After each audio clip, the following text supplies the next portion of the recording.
Assalamualaikum warahmatullahi wabarakatuh. Alhamdulillahirrabbilalamin. Wabihi nasta'inu ala umuri dunya waddin. Wassalatu wassalamu ala asrofil anbiya'i wal mursalin.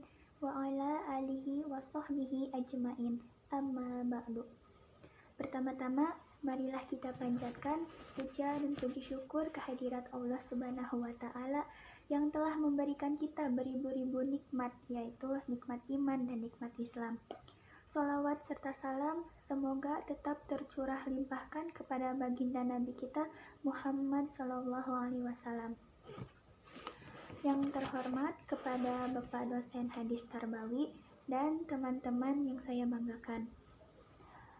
Baik, di sini kami dari kelompok 6 akan memaparkan materi tentang media dan metode pendidikan Islam. Nah, pembahasan pertama yang akan dibahas oleh saya, perkenalkan nama saya Widaningsih. Di sini saya akan membahas yaitu yang pertama tentang pengertian apa itu media pendidikan dan metode pendidikan Islam. Nah, yang pertama yang akan dibahas yaitu tentang media pendidikan Islam. Apa sih itu media? Nah, kata media ini berasal dari bahasa Latin medius yang secara harfiah berarti tengah, perantara, atau pengantar. Nah, dalam bahasa Arab, media adalah perantara atau pengantar pesan atau pengirim kepada penerima pesan. Gerlach dan Eli mengatakan bahwa media apabila dipahami secara garis besar adalah manusia, materi atau kejadian yang membangun kondisi yang membuat siswa mampu memperoleh pengetahuan, keterampilan, atau sikap. Dalam pengertian ini, guru, buku teks, dan lingkungan sekolah merupakan media. Dengan demikian, media pendidikan dan pengajaran itu terdiri atas manusia dan bukan manusia. Nah, selanjutnya yaitu pembahasan tentang metode pendidikan Islam. Nah, secara etimologi, metode dalam bahasa Arab dikenal dengan istilah thoriqoh yang berarti langkah-langkah strategi yang dipersiapkan untuk melakukan suatu pekerjaan. Bila dihubungkan dengan pekerjaan atau pendidikan, maka metode ini harus diwujudkan dalam proses pendidikan dalam rangka mengembangkan sikap mental dan kepribadian agar peserta didik menerima pelajaran dengan mudah, efektif, dan mudah dicerna dengan baik. Nah, itu pengertian metode secara etimologi. Adapun pengertian metode secara terminologi, menurut para ahli mendefinisikan metode sebagai berikut. Yang pertama ada Hasan Langgulung. Menurut Hasan Langgulung mendefinisikan bahwa metode adalah cara atau alat yang harus dilalui untuk mencapai tujuan pendidikan. Nah, yang kedua menurut Abdul Al-Rahman Gunaimah mendefinisikan bahwa metode mengajar adalah cara-cara yang praktis dalam mencapai tujuan pengajaran. Nah, menurut yang ketiga menurut Ahmad Tafsir mendefinisikan bahwa metode pengajaran adalah cara yang penting, tepat, dan cepat dalam mengajarkan mata pelajaran. Berdasarkan beberapa definisi tadi, dapat disimpulkan bahwa metode adalah seperangkat cara, jalan, dan teknik yang digunakan oleh pendidik dalam proses pembelajaran agar peserta didik dapat mencapai tujuan pembelajaran atau menguasai kompetensi tertentu yang dirumuskan dalam silabus pembelajaran. Nah, pembahasan yang kedua yaitu tentang macam-macam media pendidikan Islam. Nah, pengertian media tadi sudah dijelaskan. Media pendidikan merupakan alat untuk memproses pendidikan yang bisa menunjang terlaksananya pendidikan. Karena alat tersebut mempunyai fungsi sebagai pembantu untuk memvisualisasikan materi yang dibahas sehingga verbalisme dapat dikurangi. Dengan singkat, media seringkali disebut alat pengajaran dan akhirnya media atau alat-alat yang dipakai untuk memperoleh gambaran tentang taraf pencapaian tujuan pendidikan. Dari beberapa literatur tidak terdapat perbedaan pengertian alat dan media pendidikan. Nah, secara global, media pendidikan meliputi yang pertama itu ada alat, yaitu fasilitas-fasilitas dan sarana yang bisa menunjang dan melengkapi pendidikan termasuk bangunan atau gedung sampai alat-alat bantu yang dibutuhkan untuk memperjelas dan mencoba untuk mengetahui, menganalisa, serta mempraktikkan teori tertentu. Yang kedua itu ada kelembagaan seperti organisasi sosial dan pendidikan yang berguna untuk mengembangkan dan membina individu sehingga terjadi proses interaksi antara individu dengan individu yang lainnya. Nah, yang ketiga ada perilaku, yaitu suatu tindakan atau yang mempengaruhi dan memberi contoh atau melaksanakan sesuatu yang telah ditetapkan. Yang keempat itu ada alam semesta. Sebagai lingkungan yang mempengaruhi individu juga merupakan media yang dapat membantu proses pendidikan di samping sebagai bahan atau materi pelajaran yang perlu dipelajari dalam hubungannya dengan konteks materi secara luas.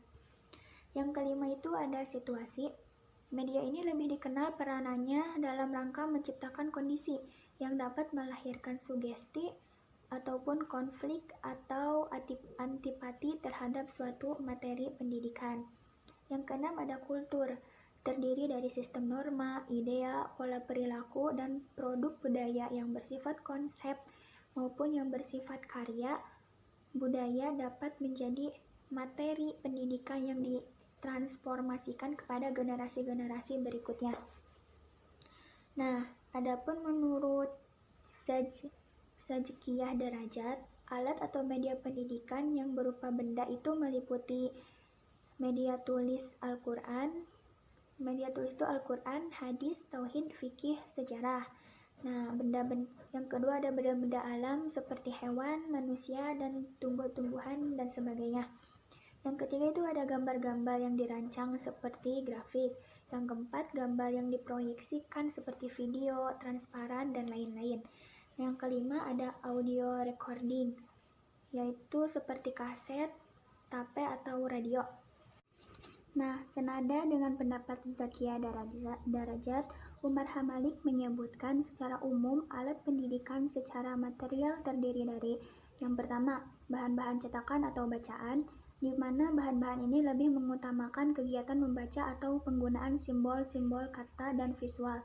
Yang kedua ada alat-alat audiovisual, yakni alat-alat yang dapat digolongkan. Yang ketiga ada alat tanpa proyeksi seperti papan tulis dan diagram. Yang keempat ada media pendidikan 3 dimensi seperti benda, asli, peta. Yang kelima alat pendidikan yang menggunakan teknik seperti radio, tape, recorder, transparansi, infokus, dan internet. Yang keenam itu ada sumber-sumber masyarakat seperti objek-objek peninggalan sejarah, ada kumpulan benda-benda seperti dedaunan, benih, batu, dan sebagainya. Nah, sedangkan alat pendidikan yang bukan benda itu meliputi yang pertama ada keteladanan, yang kedua perintah atau larangan, dan yang ketiga ganjaran dan hukuman. Nah, cukup sekian pemaparan materi dari saya. Selanjutnya akan dibahas oleh pemateri kedua. Terima kasih. Wassalamualaikum warahmatullahi wabarakatuh. Saya di sini akan melanjutkan pemaparan yang telah dipaparkan oleh Saudari Widyaningsi ya mengenai tentang pembelajaran dalam pendidikan. Di sini saya tentang metode, langsung saja ini saya mengenai tentang metode-metode. Pertama itu di sini ada diantaranya itu ada metode dialog atau hiwar atau tanya jawab yang sering kita tahu ya, yang sering kita lakukan, yang sering kita praktekkan dalam sekolah-sekolah gitu, sekolah ya di perkampusan, di sekolah-sekolah biasa ya, yang mengenai ini antara murid dan guru yang saling terpaut dengan pertanyaan dan jawaban, entah guru kepada murid, murid kepada guru ya. Jadi metode tanya jawab itu intinya tuh dengan cara untuk meningkatkan daya konsentrasi juga, dan supaya apa yang telah guru berikan bahan pembelajaran kepada muridnya itu bisa muridnya serap dengan baik. Di pengertian lain dari metode tanya jawab ini adalah cara penyajian pelajaran dalam bentuk pertanyaan yang harus dijawab oleh seorang murid. Begitupun juga bukan hanya guru kepada murid saja. Begitupun juga murid yang kurang mengerti di dalam bahan pembelajaran itu, dia boleh menanyakan kepada gurunya. Itu metode dalam tanya jawab. Selanjutnya tentang metode perumpamaan. Di sini perumpamaan itu adalah pemberian contoh, yaitu menuturkan sesuatu guna untuk menjelaskan suatu keadaan yang selaras dan serupa dengan apa yang dicontohkan, lalu menonjolkan kebaikan dan keburukan yang tersamar. Di sini juga ada sebuah hadis ya mengenai tentang metode perumpamaan. An Abi Musal Asy'ari qala Rasulullah sallallahu alaihi wasallam, masalul mu'minil ladzi yaqra'ul qur'ana kamasalil utsrujati riyuha thayyibu wa ta'muha thayyibu, wa masalul mu'minil ladzi la yaqra'ul qur'ana kamasalil tamrati la riha laha wa ta'muha hulu, wa masalul munafiqil ladzi yaqra'ul qur'ana masalur raihanati riyuha thayyibun wa ta'muha murun, wa masalul munafiqil ladzi la yaqra'ul qur'ana kamasalil hamdalati laisa laha rihu wa ta'muha murun. Itu mengenai tentang metode perumpamaan. Di dalam hadis tersebut tuh ada 4 golongan manusia apabila dihubungkan dengan Al-Quran. Yang pertama itu orang yang hatinya itu dipenuhi oleh iman. Iman mengalir ke sekujur tubuh. Ke sekujur tubuhnya dia yakin kepada Allah, beriman kepada Rasulnya, dia meyakini meyakini syariatnya, membenarkan Al-Quran, mengamalkan agamanya, dan menjadikan dirinya itu bagian dari Al-Quran. Kedua, yaitu orang yang beriman kepada Al-Quran, menerapkan hukumnya, mengikuti petunjuknya, menerapkan akhlaknya, tetapi dia tidak membaca dan menghafalnya. Dia itu bagaikan buah kurma yang manis tetapi tidak ada aromanya. Ketiga, itu orang jahat atau munafik yang tidak memiliki iman, kecuali sekadar dari lisan, agamanya hanyalah merek. Dia membaca Al-Quran, menghafalnya dengan baik, dia tahu dia mengiramakan bacaan Al-Qurannya, dia tahu makharijulnya, tetapi sayangnya dia ketika membaca tidak sampai ke kerongkongan gitu ya. Terus keempat, orang jahat atau munafik yang tidak ada hubungannya dengan Al-Quran. Dia tidak membaca, dia tidak menghafal, bahkan dia juga tidak tahu syariat-syariat yang telah diajarkan. Dia itu dinamakan oleh Rasulullah itu bagaikan buah zalah yang rasanya pahit dan tidak beraroma. Next. Selanjutnya itu tentang metode ceramah. Di sini menurut Zuhairin itu metode ceramah itu adalah metode di dalam pendidikan di mana cara penyampaian kepada peserta didik itu, pelajaran didik itu dilakukan dengan cara penerangan dan penuturan secara lisan. Jadi sejak zaman Rasulullah SAW itu metode ceramah itu merupakan cara pertama dilakukan dalam menyampaikan wahyu kepada umatnya. Jadi menurut Armai Arif itu sebagai salah satu metode pembelajaran, metode ceramah memiliki sejumlah kelebihan, yaitu sebagai berikut. Pertama itu suasana kelas berjalan dengan tenang karena murid melakukan aktivitas yang sama sehingga guru dapat menguasai murid secara komprehensif. Kedua, tidak membutuhkan tenaga yang banyak dan waktu yang lama. Dengan waktu yang singkat, murid dapat menerima pelajaran secara bersamaan dan lain sebagainya. Terus selanjutnya itu mengenai tentang metode targhib dan tarhib ya, targhib dan tarhib. Dalam metode targhib ini adalah janji yang disertai bujukan dan rayuan untuk menunda kemaslahatan, kelezatan, dan kenikmatan. Namun penundaan itu bersifat pasti, baik, dan murni, dilakukan melalui amal soleh. Dan juga ada juga pencegahan diri dari kelezatan yang membahayakan atau perbuatan buruk. ini mengenai metode targhib ya.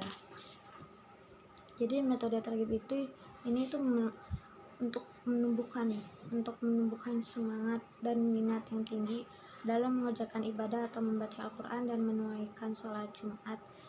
Rasulullah SAW itu menggunakan metode targhib, metode ini. Dengan metode ini tuh beliau menggugah dan menimbulkan rasa senang pada diri peserta didik atau sahabat untuk melakukan sesuatu.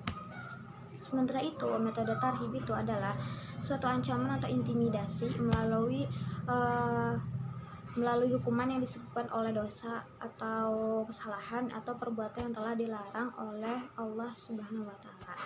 Selain itu juga karena menyepelekan apa yang telah Allah perintahkan. Itu mengenai targhib dan tarhib ya. Terus selanjutnya itu metode pengulangan dan latihan. Di sini ada mengenai tentang metode pengulangan dan pelatihan. Ada sebuah hadis An Abi Hurairah anna Rasulullah sallallahu alaihi wasallam dakhala masjidal fadakhala rajulun fasallama ala Nabi sallallahu alaihi wasallam farada wa qala riji fasolli fa inna kalam tusolli faraja'a yusolli kama sholat summa ja'a fasallama ala Nabi sallallahu alaihi wasallam faqala riji fasolli fa inna kalam tusolli salasan faqala walladzi ba'atsaka bil haqqi ma uhsinu ghairuhu fa'allimni faqala idza kumta ila sholati fakabbir summa qra ma tayassara ma'aka minal qur'ani summa rka hatta tatma'inna raki'an summa rafa' hatta ta'dila qa'iman summa jud hatta tatma'inna sajidan summa rafa' hatta tatma'inna jalisan waf'al dalika fi sholatika kulliha. Ya, itu mengenai tentang pengulangan dan latihan. Jadi di hadis di atas itu, jadi dalam kasus ini terlihat prinsip metode pengulangan yang digunakan oleh beliau, oleh Rasulullah SAW. Dengan digunakannya metode pengulangan ini, sahabat menjadi terkesan bersungguh-sungguh dan berhati-hati dalam memperhatikan apa yang akan diajarkan oleh beliau. Dan begitupun hal ini diperlukan agar materi yang diajarkan memberikan kesan yang kuat dalam memori yang orang yang diajar. Dalam pelaksanaan ini, pengulangan itu kan sering kita praktekkan, guru-guru kita sering kita praktekkan di saat sebelum diberikan pembelajaran atau bahan materi yang baru, itu sebelumnya mengulang dulu yang sudah-sudah supaya meningkatkan daya konsentrasi peserta didik. Jadi pelaksanaannya atau pengulangannya dapat dilakukan sebelum dan juga bisa sesudah untuk mengetahui tingkat penguasaan peserta didik sehubungan dengan materi yang akan diajarkan, yang sudah ataupun yang belum. Oke, terakhir itu mengenai metode mauziah. Metode ini itu mengingat seseorang terhadap sesuatu yang dapat mengumpulkan hatinya, dan sesuatu itu dapat berupa pahala atau siksaan sehingga ia menjadi ingat. Seperti itu. Ini mengenai tentang metode mauziah. Jadi pemberian mauziah atau nasihat itu kan selalu penting untuk kita, untuk peserta didik, dimana kita selalu merasa down tentang materi-materi yang kita pelajari atau keluh kesah. Jadi nasihat dan motivasi itu perlu untuk kita. Sering merupakan pekerjaan penting dan sering kali efektif dalam pendidikan Islam. Akan tetapi banyak orang yang tidak menggunakannya. Sebagian ada yang tidak menggunakannya. Bahkan juga orang tua sebagiannya pendidik banyak menggunakan ibrah atau nasihat yang menyentuh, menunjukkan hati, dan menggugah emosi peserta didik supaya peserta didik itu kembali bersemangat, begitu.